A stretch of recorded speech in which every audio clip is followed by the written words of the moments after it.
Hello there. It's 2 o'clock here in the UK, which means it's time for the English Language Club Hangout, which has become a time of the week that I really look forward to. One of the highlights of my week. So thank you all for watching. We've got 12 people watching us already. That's great. My name is Colin, and this is my friend Tony Kulpa. How are you, Tony? Oh, I'm doing great. It's great to be here. Who have we got? We've got, yeah, like you said, we've already got 9 people here. Loli from France has already said hi. Trung from Vietnam. Mandolin from California. So, yeah, off to a great start already. AJ from Monaco. Hello, AJ. How are you doing? I have got a good topic for today. I was doing an online class, just one-on-one with one of my students, Gaspar. He's one of the regulars here who might be watching. And we were talking about grammar and, what is grammar and why is it, why do we use it so much? And is it important? And I think there's lots of different opinions on that in the kind of English teaching world. So I was just asking in the chat before we got started, what's your view on that? So let us know in the comments as we get started. Do you find grammar helpful? Do you find it complicated? If you've got any thoughts on what it is, let us know. I see Gaspar is here. Hello, Gaspar. Tony, what do you think? What is grammar? And that's such an interesting question. And I think that we can we can talk about the difference between like knowing grammar and learning grammar and what is grammar from the learning grammar as part of learning English as a second language. And that's definitely, I think it's a little bit different. Because really, when you get down to it, grammar is just how we understand what people mean when they say things. It's really that simple. Like any language has grammar. But then the other side to grammar is this endless list of rules for what you're supposed to do. And that, I think, is a different thing, and it can really get overwhelming. Right. Yeah, that's what people often find difficult, and yes, although it's difficult, to me, it is kind of the logic behind the language. So it's really, although it can be complicated. It's, for me, it helps to kind of invest the time to understand it because, that's just how my mind works. Yeah. But you often see marketing for courses and systems for learning English where people will say, oh, you can learn English in 3 weeks and without learning any grammar. And it's like, I just think those courses are kind of telling people what they want to hear because grammar has a sort of bad reputation as being boring and complicated, and people are afraid of it a little. Yeah, I think so. But my view is, last week we talked about pronunciation and phonetics a lot, and we were talking about, do you need to know phonetics? And the answer is no. But if because it's a tool, and if you don't need to know it, but it is a useful tool. So if you find it helpful, great, use it. But if you don't find it helpful, you don't need to use it. And I think the same is true of grammar, or at least sort of studying grammar and grammar drills. A lot of people just are able to pick up the grammar naturally, like we do with our first language. A baby doesn't study grammar. A baby doesn't know what the present simple is, or understand the different uses of the present perfect. But they pick it all up. They pick it up naturally. And a lot of people are able to do that. But other people are not able to do that. So it depends on how your brain is wired, in my opinion. Yeah, or what appeals to you, right? Yeah. If you want to know the logic, and all the time people are asking, what's the rule for this? Rules can be scary, but rules also help us feel more comfortable because we know what to do. Right? Things are less mysterious if you know the rules. Some people are going to like learning things that way, and some people aren't. And that's okay. Both are valid. We've actually had quite a few Yeah. people chime in on this. So let's go back over this. We've got Gaspar saying hello. Sumera, I think Sumera is from Pakistan. So hello, glad to have you with us. And yes, please ask your questions. You can leave them in the comments. Just want to remind everyone, when you put a question in the comment, if it has something to do with what we're talking about, explain a little bit like what you mean and what you're responding to, because there's a bit of a delay between what we're saying and what is showing up on YouTube. Just it's built into a YouTube live stream. So by the time we read your comment, it might be a little bit later. So definitely when you ask a question, let us know what you're asking about. Loli. Oh, so and then we have Scott, who's joining us from Vietnam. That's right. Yes. Loli said that. Says for me, grammar is fundamental, even if some teachers don't recommend to learn it. Some teachers say to read a lot and don't learn grammar. And again, that's something I've heard quite a bit. I think there's actually a bit of this. This is a little bit of a trap. It's a fake out. People will tell you, oh, you can do these other things instead of learning grammar, but actually you are learning grammar. You're not studying grammar. You're learning it. You're not studying a list of rules, right? Yeah. It's you're kind learning of the it difference. naturally. You're learning it more naturally, but you're still going to be learning grammar. Scott says that grammar is not good or bad, but rather a necessary thing. And I can agree with that. Regardless, if you're speaking a language, you are using grammar, and if people can understand you, you're using enough of the grammar to get your point across. So to be clear, let's when we're talking about grammar, I mean the studying grammar as a way of improving your English, as opposed to not studying it and just hoping that you learn the grammar naturally and you absorb it, as a child would. And we talked about this a few weeks ago, right? The difference between acquiring a language versus like learning it, studying it, like taking a class. And again, this is something that works for different people in different ways, doesn't it? Yes, absolutely. So my theory is that different people are wired in different ways. So you might say to some people, like you said, just go and read, and you'll learn and learn the grammar that way without studying it. Well, that might work for some people, but other people might try to read, and because they don't know the grammar, it doesn't make sense, and they don't absorb it. And I think I would fall into that category, because I like to understand the logic and the mathematics and things. I don't, I was always better at those kind of subjects, science and maths and things, rather than the kind of subjects where you work things out, rather than the kind of subjects where you have to remember and know things. So I wonder whether there's a scale, some sort of a spectrum there, and if you're at one end, you will learn better with studying grammar, and if you're at the other end, you'd learn better just absorbing it naturally. I don't know if there's any research done into that, but I suspect there is something in that. There definitely is this sense that is very, very common of the spectrum. You hear it even as much as like people that are good at math and sciences versus people that are good at arts and language and this kind of thing. Some people are just really much more rule oriented. They like to know how things work. For me, I'm almost obsessive about this, and so I really, really care a lot about the grammar of a language when I'm learning it. Other people, it might not matter as much. They might be more organic. It's again similar to maybe musicians. Some musicians learn to read notes on a page. Some musicians just learn to hear the notes and play, and they might not be able to read music at all. And we are losing Tony a little bit there.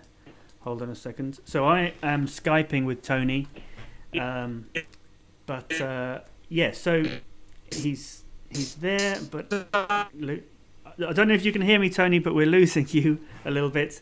Well, anyway, when he comes back, I will bring him back as soon as I can. But yeah, let's look at these comments again. Loli says, some teachers tells read a lot, and don't learn the grammar. Yeah, so we've talked about that. Tam Tam, hello from Vietnam. Hello, how are you doing? Susanna, hi, how are you? Let's have a look.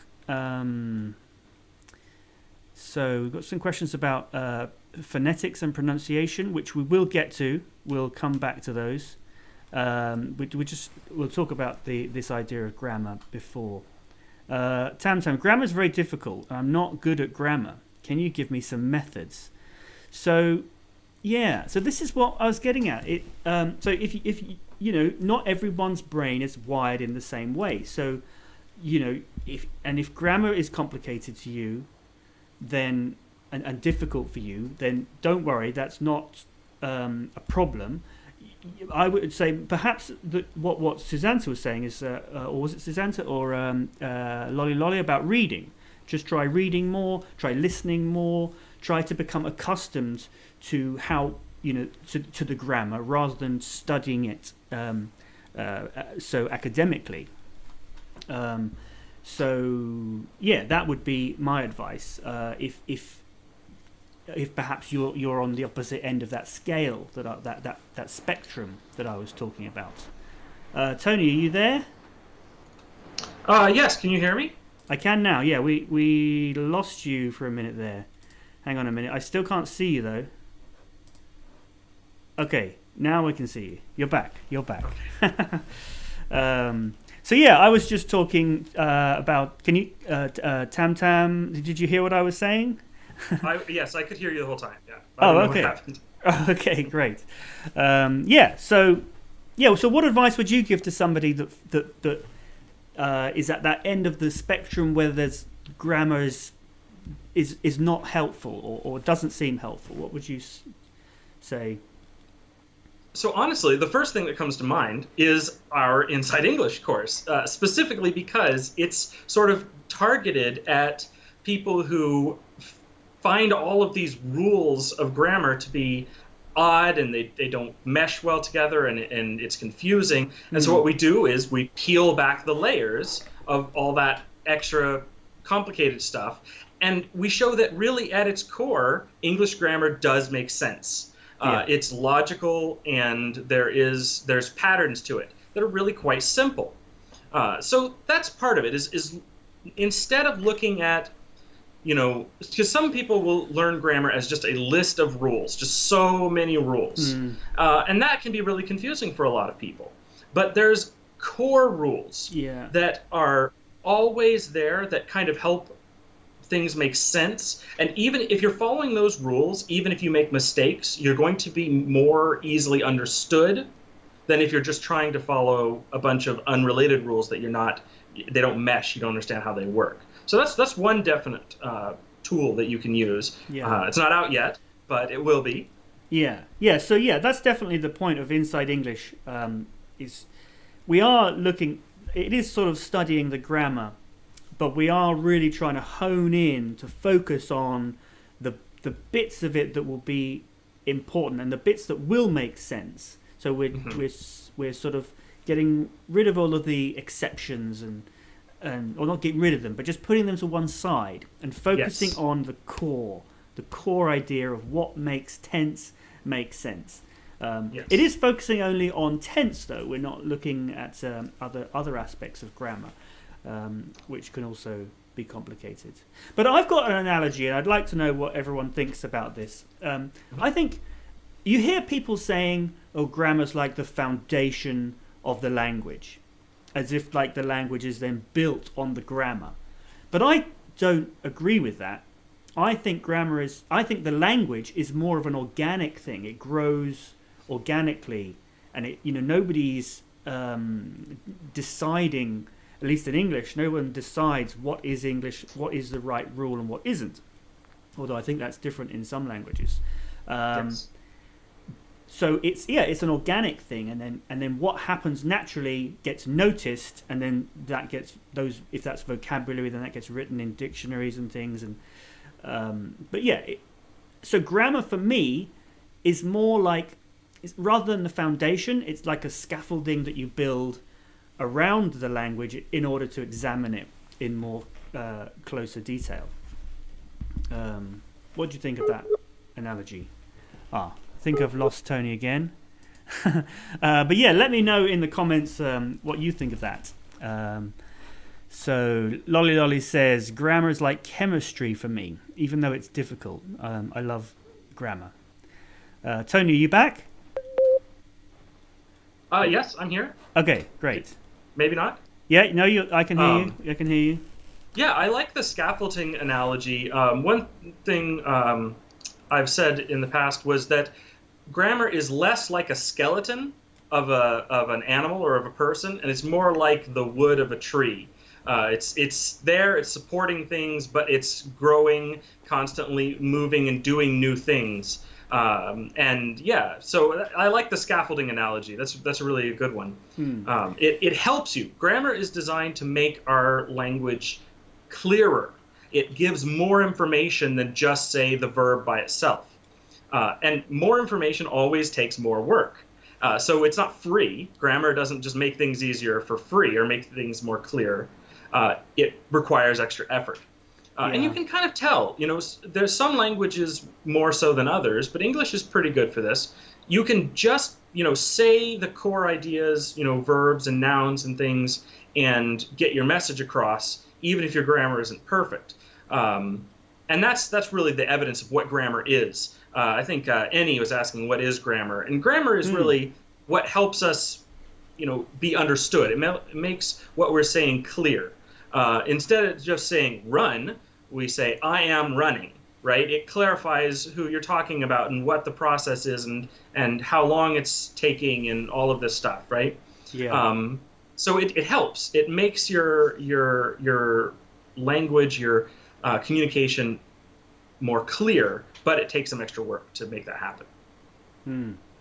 Yeah, exactly. So Trung says, I spent a few years learning vocabulary, listening and reading, and only 3 months learning the fundamentals of grammar. So I think the best way to learn is studying grammar, along with the 3 first skills. I think what Trung is saying there is it's a tool.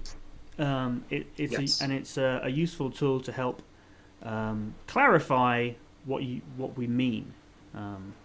And that's why we're creating this course, Inside English, which will be out soon.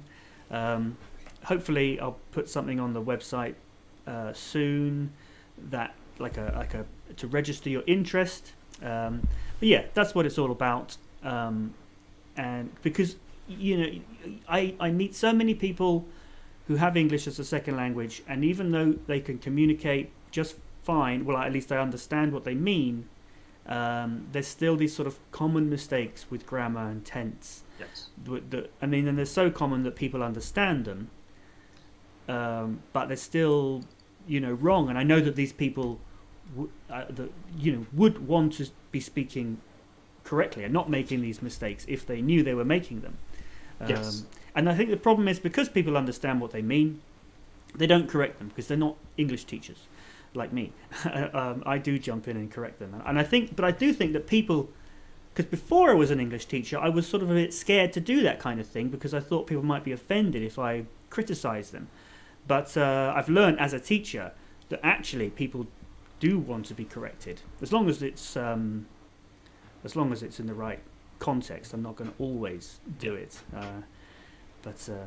yeah. And again, both Colin and I have spent time outside of our home countries and learning other languages. And so this is something we know from personal experience. When we were learning Spanish, we wanted native Spanish speakers to tell us what mistakes we were making. We wanted to be corrected. We wanted to learn how these things were done. And so again, a lot of this comes from personal experience. But it does mean that if you're in an English-speaking country surrounded by people who speak English natively, they might not want to correct you and give you corrections because they don't understand. They might feel like it would be rude. So sometimes it's good to ask people, to ask people for help. Ask people, did I say that right? And it kind of can be engaging. People generally like it when you're trying to learn their language. It makes them feel good, and so they are more likely to want to help you. Yeah. So we've got some other comments on pronunciation and things, so we can come back to grammar a little bit later if we need to. But remember, we all comments, all questions and comments are welcome. It doesn't have to be on the topic. We can go off topic as we will. So if you've got any questions about English, learning English, or even British culture or American culture, let us know. Get those comments coming in. Sumera says, pronunciation of diphthongs, is it the same all around the world? In English, I assume? Well, again, we have the phonetic chart, which I can just bring up here, which will mean losing Tony briefly. There we go. So the diphthongs are here in red. This chart is specifically the sounds that are used in English. So these are, in fact, British English. So this should be, I guess, if you're speaking British English all over the world, then this is what you use. But in other languages, the same sounds we use the same sounds. In fact, there are a lot more of them that are used in other languages. For example, the sort of rolled R, the R, I think it's called a trill sound. That has its own symbol. I don't know, I can't remember what it is. But it's not on the phonetic chart that we use, or that you'll see in English classrooms around the world, because we don't use that sound in English. So there are a lot more sounds in English. So in terms of other languages, yes, there must be diphthongs. But which ones are used in which languages, I don't know off the top of my head. Again, if you want to know more about the IPA, the International Phonetic Alphabet, and other languages or other dialects, you can find that information online. So you can look up your language and see what IPA symbols, which sounds are used in your language. And it would be interesting to know, for instance, about the diphthongs, which diphthongs are the same in your language and in English, because there probably is some crossover. There must be overlap, yeah. Of course. Oh, there almost always is, yeah. And now that's an interesting question, though, about specifically diphthongs, because in English, diphthongs are one of the places where there's the most fluidity in terms of spelling and how words are pronounced. You'll often find regional variations of which diphthong is used within a word. Obviously, the spelling is it's kind of all over the place. But I think what you'll get is those 5. How many is it? What is it? 8 diphthongs? How many diphthongs are on the chart? 8. So each one of those, the pronunciation of that diphthong should be the same, but sometimes you'll see a different sound used in a word. So a word might be pronounced in a different way in different dialects. So there's, like I think we mentioned this before, there's variation within each phoneme. Even you can be pronouncing the same phoneme, but there is variation of how that sound comes out, and so in other languages and other accents they may sound slightly different. Let's see. So comments. Mudasir had a comment just here at the bottom. For a year, I have been shadowing BBC News only, and I can feel my accent is better than earlier, in spite of a speaker of a quite different language. And so that's interesting. Then you go on to say British accent is very polite. The British people must be very polite. But I'm interested. You're saying that you're listening to BBC, but it's a speaker of a quite different language. So I want to ask: does that mean you're trying to learn a different dialect of English, like you're trying to learn American English, and you're finding that your pronunciation is getting better even listening to British English on the BBC, or are you trying to learn the British accent by listening to BBC? That's just I'm curious about that. Do you want to answer the question about British people being polite? Yes, I do. Now, because actually this came up in my conversation I had earlier today with Gaspar. and I was saying that I think it's a matter of perspective. I think that so perhaps someone who's never been to the UK, who's learned most of the time they've seen people speaking British English is on the BBC or maybe in TV shows like Downton Abbey or things like that. They're going to have a sort of what we call a rose-tinted view of English, and it's going to seem very elegant and royal. They associate it with the Queen's speech and things like that.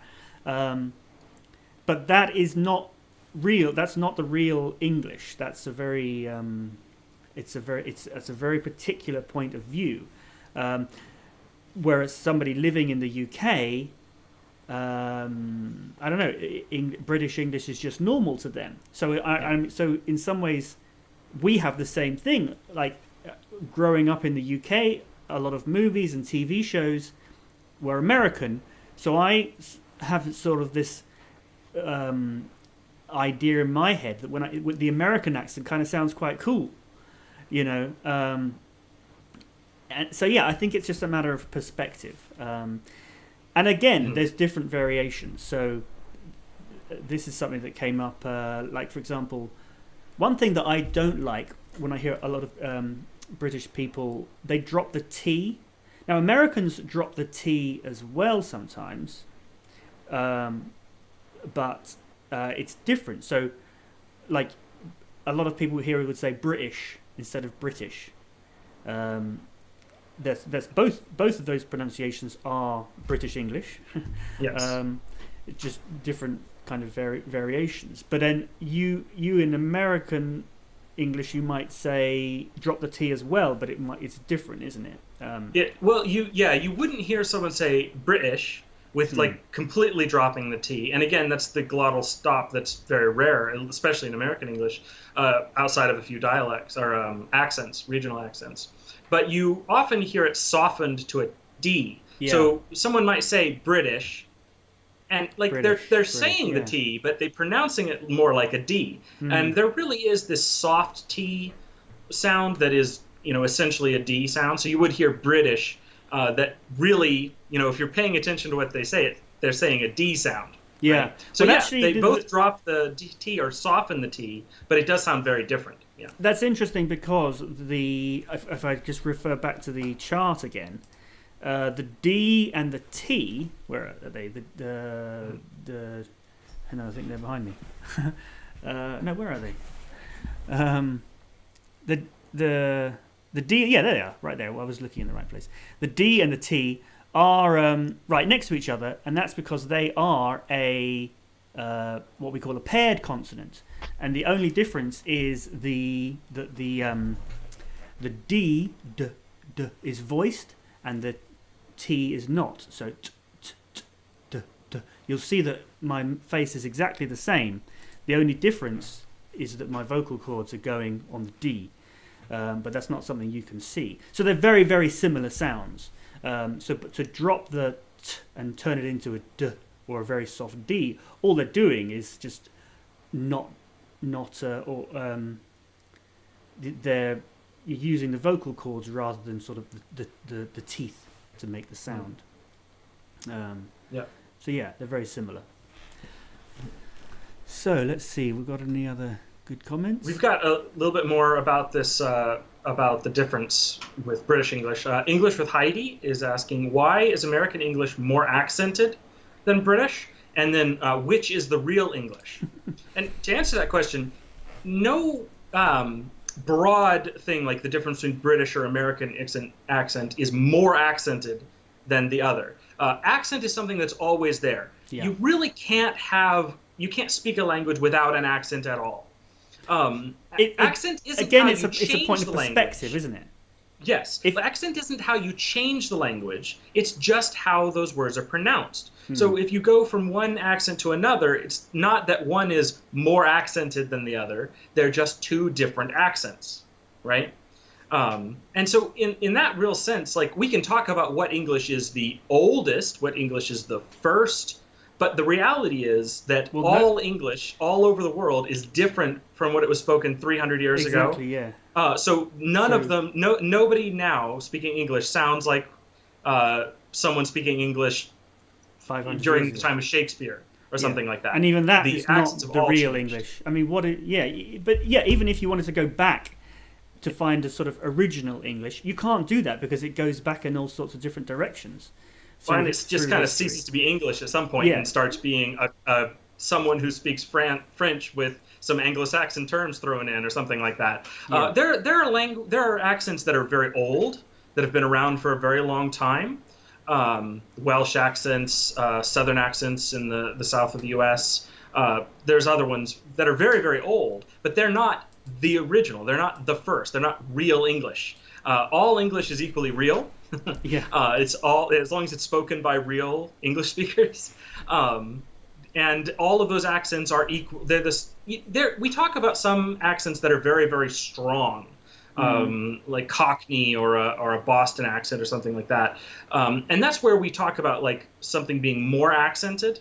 But really, all accents are very accented. They represent themselves. Yeah. Accent isn't about some pure form. Every accent is kind of equally valid. Yeah, it's an interesting question. So Mudasir says only the British accent I learned from the BBC. When other nationalities speak on the BBC, I don't shadow. So yeah, the sort of BBC English is sometimes referred to, which I think is the same as RP, which we talked about a lot last week.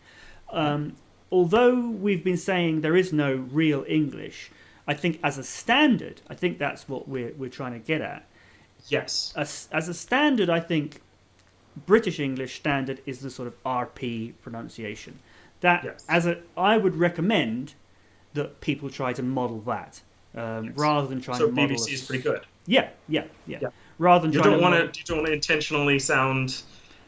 I mean, there's some really beautiful accents. There's nothing wrong if you want to speak with an Irish accent or a Scottish accent. There's some really beautiful accents out there. But don't for go there maximizing first. Being understood, RP. And being understood should be your priority, generally, right? And so RP is the British accent that is going to be the easiest for you to be understood.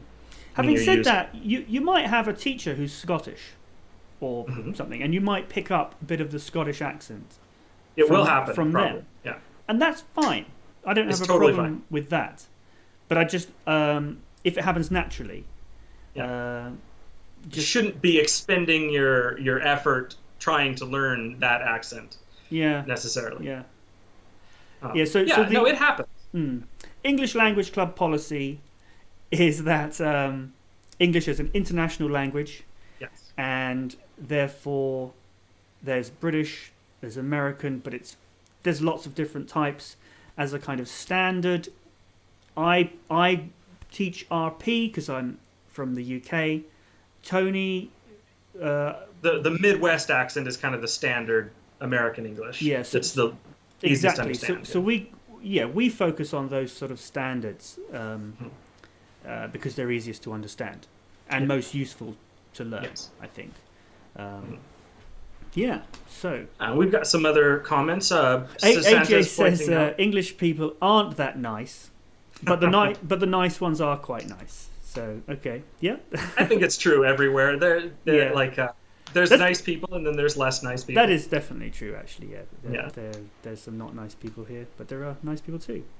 Ishrak's here. He says hello, everyone. Hello. See you. Yeah.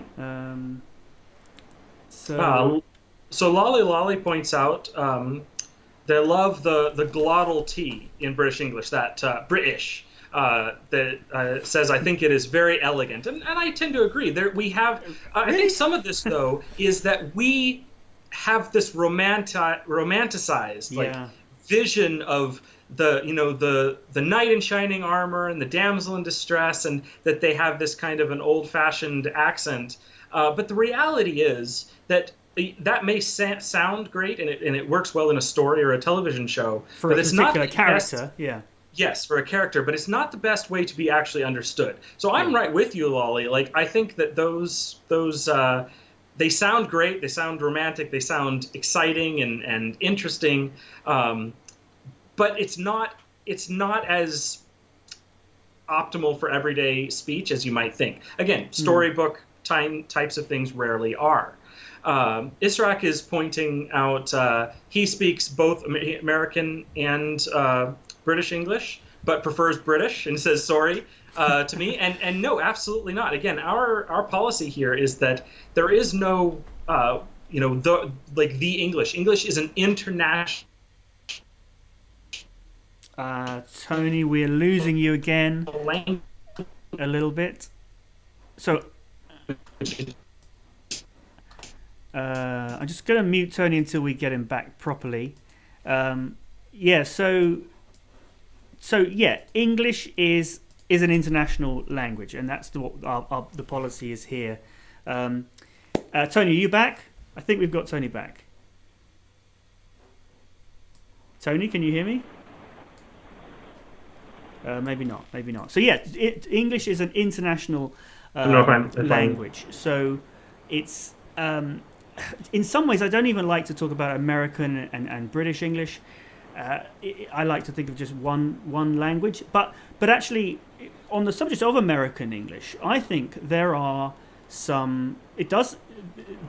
I like certain things about it. Like it's almost always the differences are always simpler and easier to learn. That's true in the spelling. They don't use the U in the word colour, for example, and also in the vocabulary when it's different. The vocabulary is almost always more literal. For example, we say the word pavement where you walk, by the side of the road. In America, they say the sidewalk. It makes sense. It's a bit more literal, easier to remember and understand. So yeah, American English definitely got its advantages. Tony, are you with us? I can hear you. Can you hear me? Yes, I can. I'm just trying to get you back on the screen. There we go. Yeah, we lost you for a minute there again. We're having some issues today. No, it's not your fault. So yeah, let's see. What else have we got? Yeah, more RP is more elegant than the American accent. Yeah, you could say that, but I think in some ways the American accent's more cool. It's what the action movie stars speak. And I think that really is a big difference of it in how they're perceived, right? Like American English is the language of the action movie of Bruce Willis and Denzel Washington, and British accent is the language of Downton Abbey and Game of Thrones.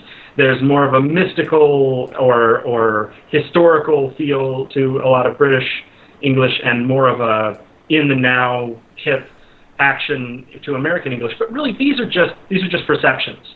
Honestly, I think probably the most likely thing you're going to find is that American speakers find the British accent cool and exciting, and British speakers find the American accent cool and exciting, just because everyone likes things that are exotic and different instead of just what they hear every day. It just kind of happens. Yeah, great.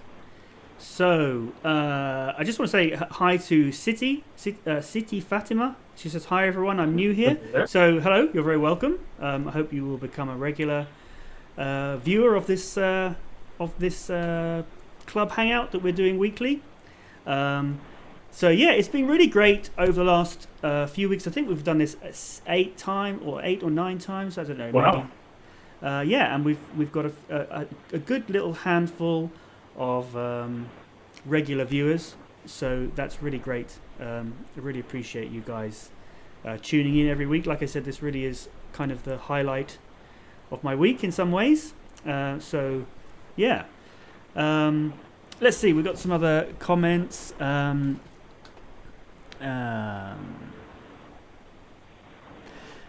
Mandolin has a comment here. I watched a video that explained the differences between the American and British usage of subjunctive mood. Can you explain the subjunctive mood and why it's used differently. So, Tony, is that something you can explain? That's without. So I'm looking at Mandelin's examples. For instance, American, they suggested he rent a car. British, they suggested that he should rent a car, or they suggested that he rented a car. The last one, I don't know, because they suggested that he rented a car. But the difference between they suggested he rent a car and they suggested that he should rent a car, both of those are equally valid in terms of American English. So I'm not sure I'm not sure how much of a difference there is, to be honest. Yeah, this is one of those questions that gets quite deep into grammar, and it's not the sort of thing that I know off the top of my head. But if I was to sort of read about it and things, then things might. It's a kind of a reference thing rather than a thing you need to know all the time. Yes. So interesting question. But that's why I referred that to Tony, because Tony is much more knowledgeable about this kind of thing. The grammar net than I am. Yeah. Another interesting question that I think actually helps illustrate part of the problem with learning grammar. I realized we asked at the very beginning for questions, and Loli did give us one before we really started. On the weekend or at the weekend, which is correct. And this gets to prepositions. Did you bring the preposition card today, Colin, by any chance? No, but actually you should be able to see it. Hang on, I think I can make it appear under the screen. Just keep talking, and I'll see if I can bring that up. So prepositions are one of the trickiest parts of grammar, like which preposition to use. And I think that part of the reason prepositions are so hard is because there aren't necessarily rules that fit when you should use which preposition. Instead, we have what's called collocation. Some words just go together. So it's not about learning, if you learned all the rules of when to use what preposition, there would be thousands of them because there are thousands of different words you would use prepositions with.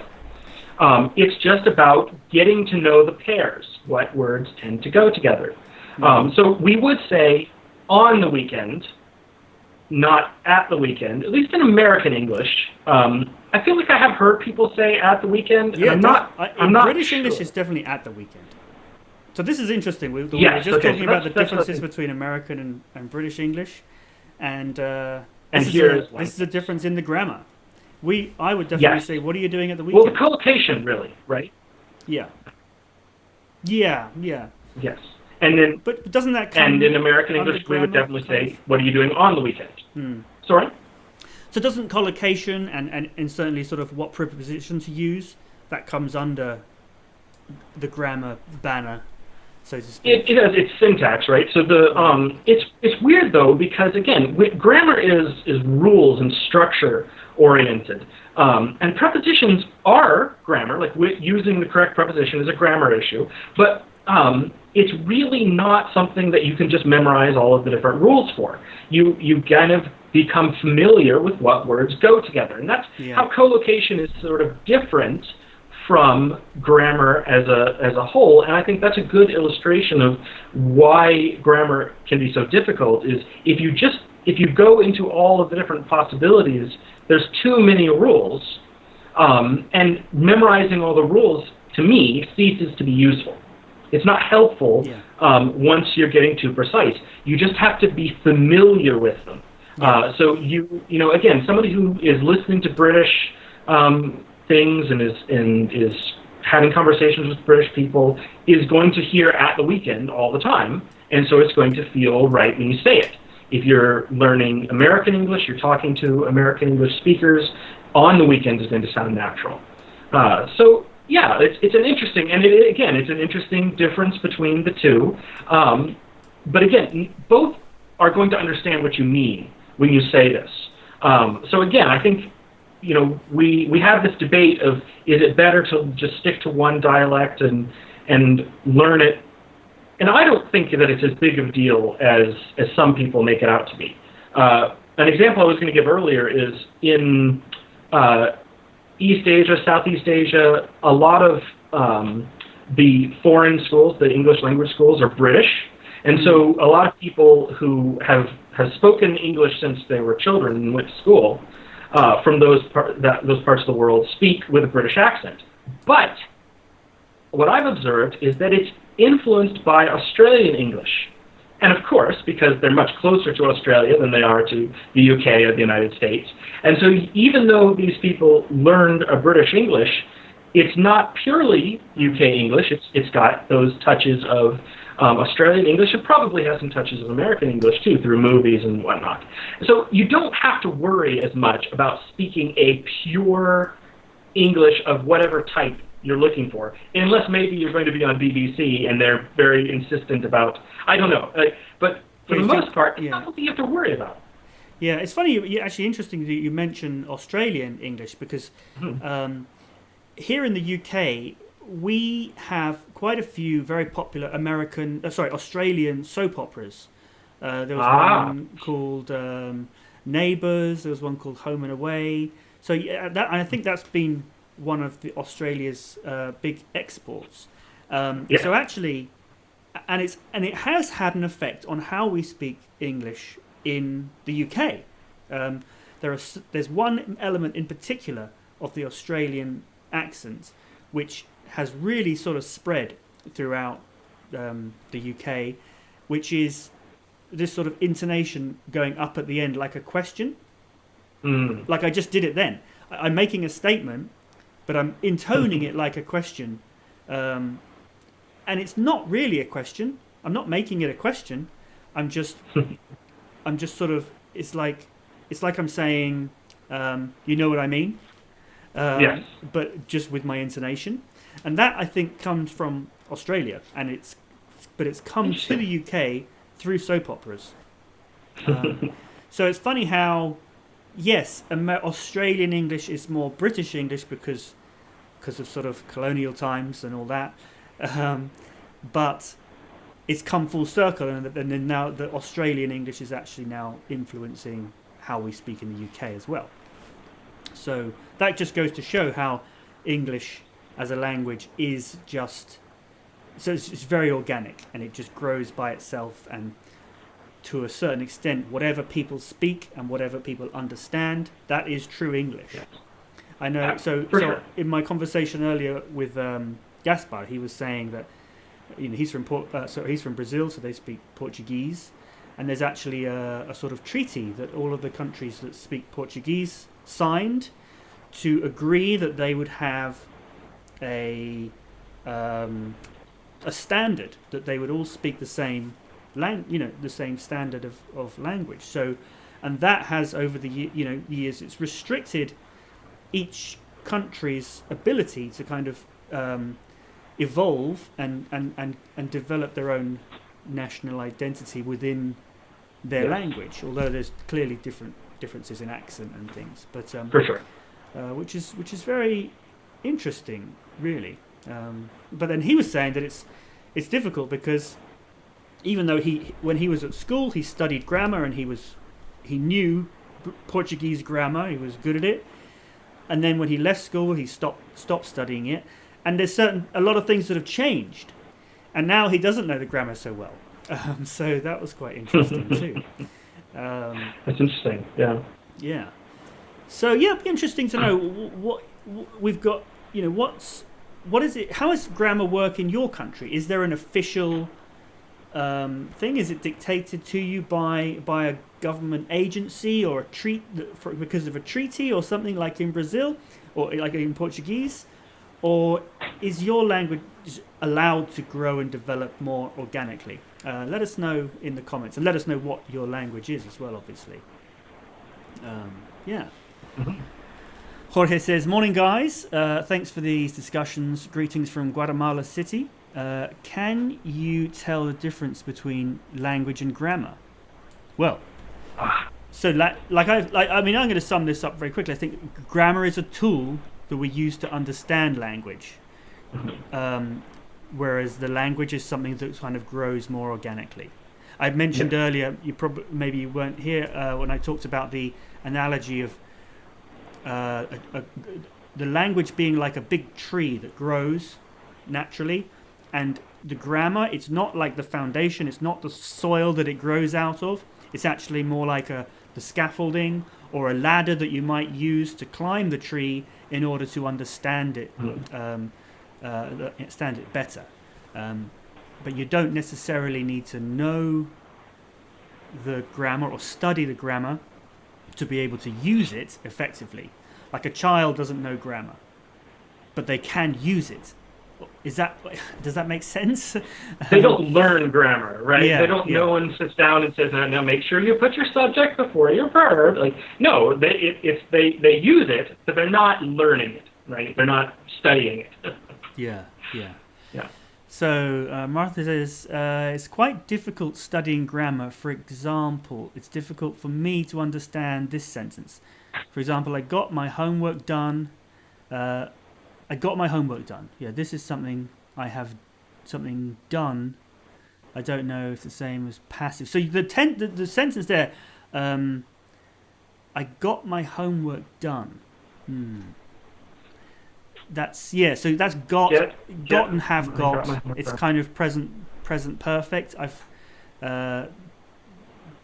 It's not passive because the subject is your subject, right? Like, you're acting. You're the one acting.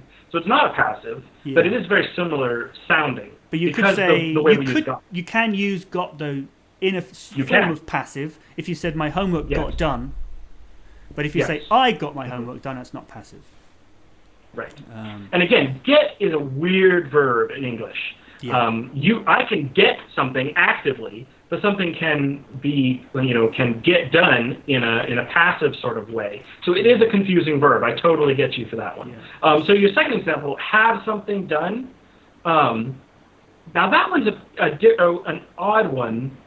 I'm not actually sure that like what you would call that in English. I do know what that's called more generally, but I don't know. Is have something done? Like I had my roof fixed. Is that would you call that passive? To have something done. I guess it's a category of passive. Yeah, it would come under the passive chapter. Right. If you were getting into that detail. Got another example there. The difference between my bed is made and I got my bed made. So I got my bed made isn't, I don't think, passive, because what you're talking about got here is you ordered it, basically. Yeah. And that's an active. The verb, the action in that sentence is you ordered something. You requested it or commanded it or whatever, or got it online. You made someone make your bed. And that's the key. That's the key. The subject in the sentence is I. And then the verb is got my bed made. So, that is not passive because you are the subject. And in that sentence, you're talking about ordering it to be done. And it doesn't matter who did it. But that sort of second clause is a form of passive. Yes. But my bed got made. That is passive because your bed isn't the thing that is performing the action. Someone else, someone unknown in this case, is performing the action. And that's the key to the passive voice, is the subject performing the verb or having the verb performed to them. Yes. Jorge points out that that's called causative, which is what I didn't want to say because I wasn't sure if it was called that for English constructions. A verb that really is about you making something happen but not doing it yourself is called causative. So I got my homework done is causative. The verb got there, or I got my bed made is causative. You're causing it to happen. The verb, the action is causing something. And so that's not passive, but it is very similar. Causative is similar to passive. Yeah, so those are some really good questions. Yeah. So AJ says that in France there's a sort of a committee which decides which words can be added to the French language, which is interesting, and then that becomes officially part of the French language if that committee decide yes or no. And I've heard about that before. But in English, it's slightly different. It's similar in the sense that we do have well-known dictionaries. So in British English, we have the Oxford English Dictionary. That's considered authoritative, although not official. And I think in American English, you have Webster's one of them. The American Heritage Dictionary. There's several. Yeah. Yeah. So some people consider that if a word has been added to the Oxford Dictionary, it's now sort of official. But that's not strictly true. A lot of words get used a lot. They come into being and they get used a lot before they're added. In fact, in order to be added, it has to have been used a certain amount. There's a certain criteria. But even when it's added, it's not that's officially English, really. Although I guess it is to a certain extent. It's more well accepted if it's in a major dictionary. But again, they're not always going to agree with each other. Yeah. English is much more free-form and organic. Yeah. There is no official what is officially a word and what isn't. Yes. You could make up a word. Not we can make truly. up a word now. Yeah. And that would be English, and maybe it would catch on and people would start using it and it would be added to the dictionary or the Oxford Dictionary. But yeah. And the same is true for grammar. There's not one authority on English grammar. Many different organizations or people have put out a grammar handbook that explains the rules of grammar, but there are many of them, and they're not all exactly the same. So English does not have an official version. There are many different versions, and even within the same dialect, there's more than one grammar handbook in English, depending on if you work in television or education or science. There are different handbooks that are commonly used in that field. So in English, it's just cool this way. It's just flexible. It's international. It's like a language for the internet.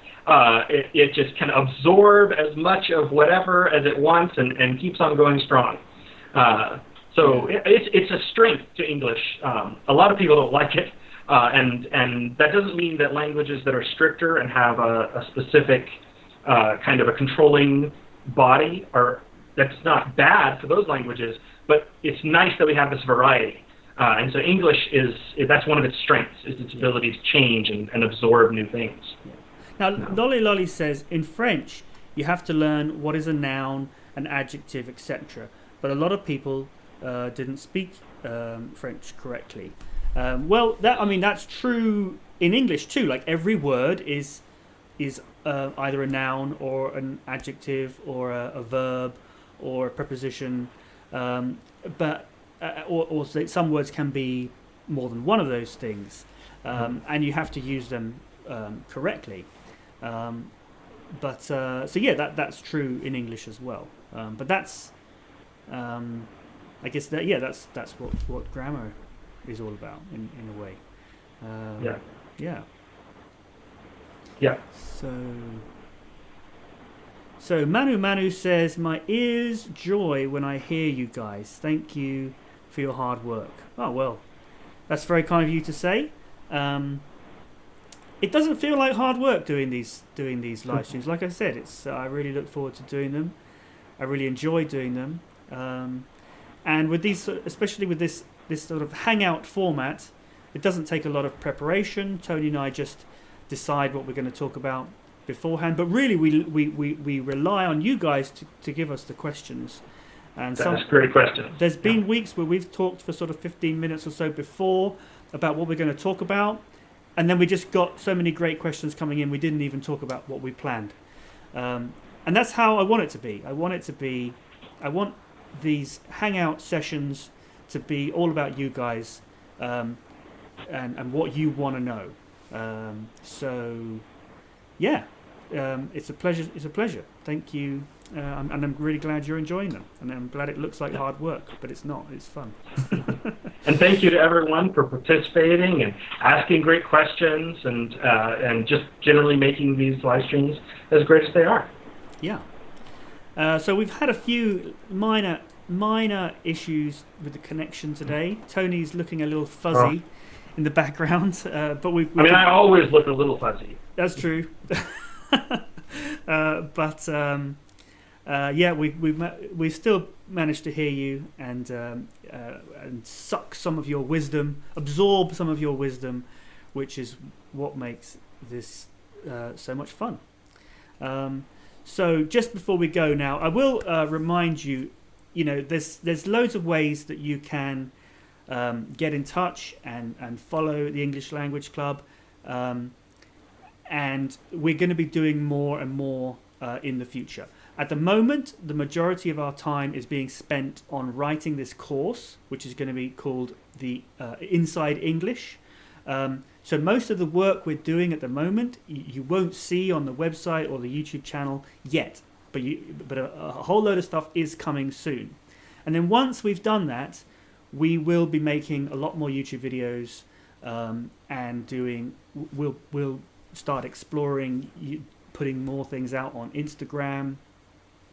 Today I looked into updating my LinkedIn profile, so I'll start promoting that a little bit.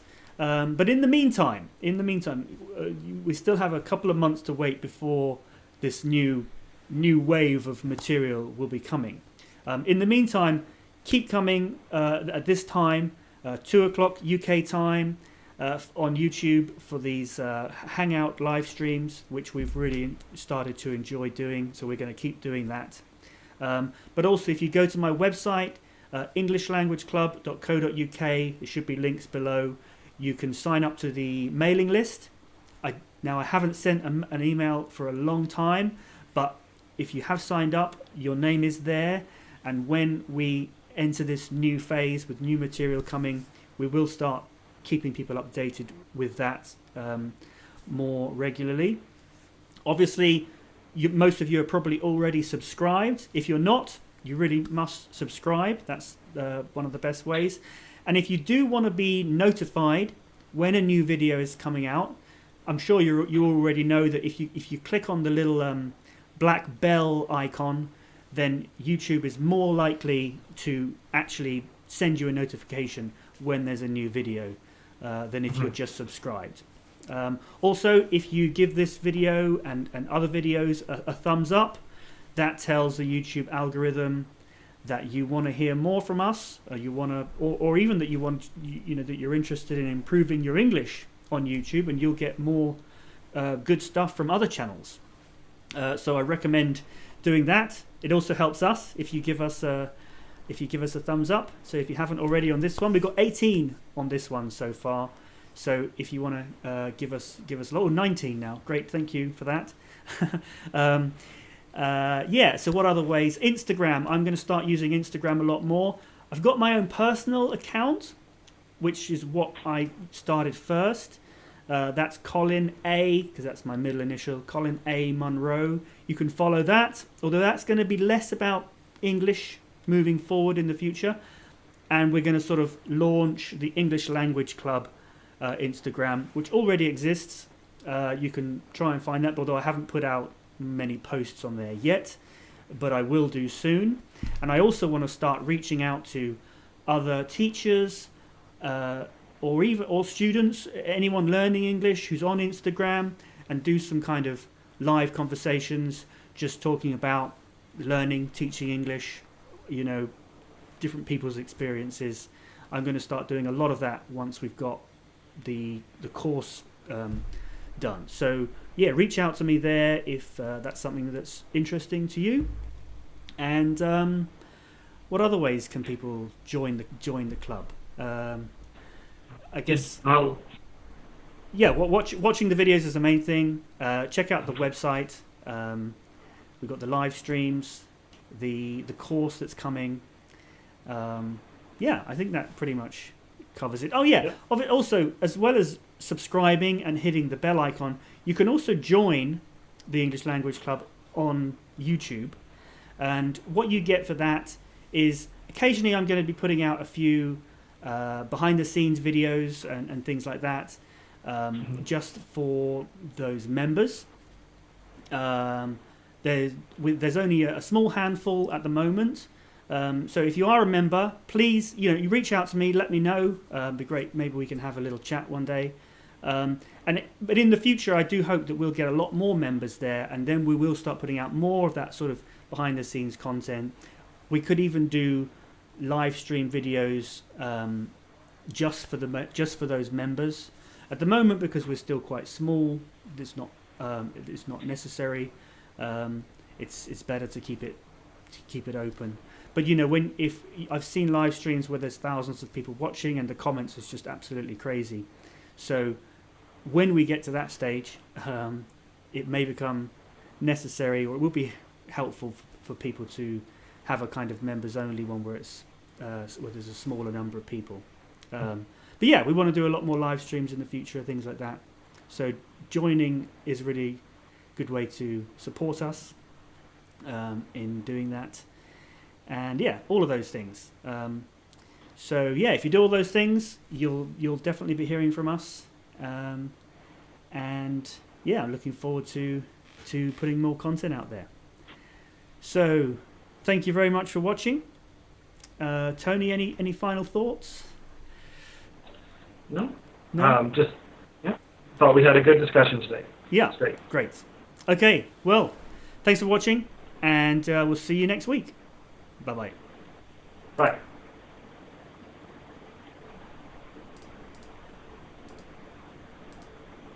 There we are.